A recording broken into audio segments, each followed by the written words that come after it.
She added, "Your dad called you a disappointment in front of the grandchildren. Said you got a little money and forgot where you came from."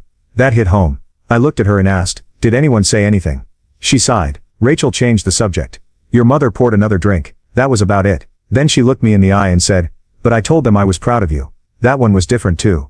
A few more weeks went by and I got used to the silence. It was as if I'd lived under noise all my life. And suddenly it stopped. No guilt. No emotional debt hanging over my head. Just me, my work and my kids. We started fishing again. I helped Jack build a wooden go-kart from scratch. Lily drew me a picture that said, "Best dad in the world," and taped it to the refrigerator. Of course the piece didn't last. Last Thursday my dad showed up again. Not at the store this time. At my house. I opened the door and he looked distant. Not angry. Not smug. Just tired. He said they needed help. The furnace went out. Middle of January. Pipes froze. Couldn't afford a replacement. He even offered to pay me this time. "You're good at this, Ethan. Always have been. Thought maybe you'd help out for old time's sake." I asked him why he thought I'd say yes. He said, "Because family helps family, and you're not that cruel." I laughed in his face. I couldn't help it.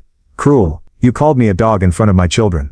You embarrassed me and didn't blink. You mocked me to their faces." He had the nerve to say, "That's the way I talk. You know that." I stepped back and shut the door behind him. I didn't even wait for an answer. I expected silence after I slammed the door in his face, but I should have known better. People like my dad don't shut up. They regroup.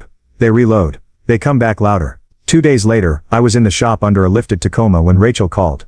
I let it ring, then figured it was probably about the kids or something serious. So I picked up. "Big mistake. You really told them to freeze." She said, "No, hello. No, hello. Just fire." I remained silent. Mom's sleeping in the basement with 2 space heaters. "Ethan, Dad wears gloves inside. They're old. What the hell is wrong with you?" "They weren't old when they called me a dog," she snorted. "That again. You're still making that joke. You were always soft." It landed harder than I expected. Maybe because it wasn't the first time I'd heard it. My dad used to say it when I wouldn't wrestle, when I wouldn't get into fights at school, when I cried after he left me at a bus stop once just to toughen me up. I said, "You humiliated me in front of my kids." Rachel said, "Grow up. Everybody gets picked on." Jesus, Ethan, they gave you everything, and now you act like you're an orphan with a grudge. Now you can watch the third part by pressing share and more.